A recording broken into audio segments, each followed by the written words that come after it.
આણંદ મહાનગરપાલિકા દ્વારા આઝાદ મેદાન પાસેની ખુશ્બુ લાઈવ વેફર્સ અને જય જલારામ લાઈવ વેફર્સ સીલ કરાઈ. આણંદ મહાનગરપાલિકાના કમિશનર શ્રી મિલિંદ બાપની સૂચના મુજબ મહાનગરપાલિકાના આરોગ્ય વિભાગની ટીમ દ્વારા મહાનગરપાલિકા વિસ્તારની વિવિધ હોટલ, રેસ્ટોરન્ટ અને ખાણીપીણીના એકમો ખાતે જાહેર સ્વચ્છતા બાબતે આકસ્મિક તપાસણી હાથ ધરવામાં આવી રહી છે. મહાનગરપાલિકાના આરોગ્ય વિભાગના medical officer of health, sanitary inspector અને તેમની ટીમ દ્વારા આણંદના આઝાદ મેદાન પાસે મણિબેન એસ્ટેટના આવેલ ખુશ્બુ લાઈવ વેફર્સ અને જય જલારામ લાઈવ વેફર્સ ખાતે આકસ્મિક જરૂરી તપાસણી કરતા જાહેર આરોગ્યને નુકસાન કરતી ગંભીર ક્ષતિઓ જોવા મળી હતી.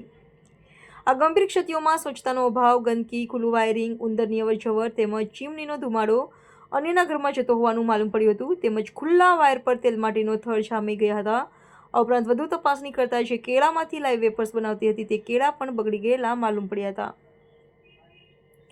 મહાનગરપાલિકાની આરોગ્ય વિભાગની ટીમ દ્વારા હાઇજીન અને સ્વચ્છતા બાબતે જરૂરી તપાસણી કરતા બિલકુલ હાઇજીન ન હોય અને લોકોના આરોગ્યને જોખમીરૂપ હોય તાત્કાલિક અસરથી આ ખુશ્બુ લાઈવ વેફર્સ અને જય જલારામ લાઈવ વેફર્સને કાયદાની જોગવાઈના આધીન જીપીએમસીની કલમ 376 એ અંતર્ગત સીલ કરવામાં આવી છે.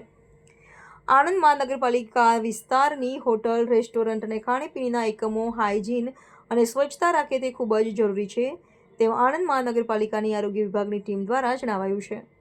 અહેવાલ અલ્તાફ મલિક, દિમિર ન્યૂઝ, આણંદ. હાય, હું છું ક્રુઝિન સિંઘાનિયા. આપની આસપાસના સત્ય સમાચાર જાણવા માટે જોતા રહો દીવ મિરર ન્યૂઝ અને હા, લાઈક અને સબસ્ક્રાઇબ કરવાનું ભૂલતા નહીં. Thank you.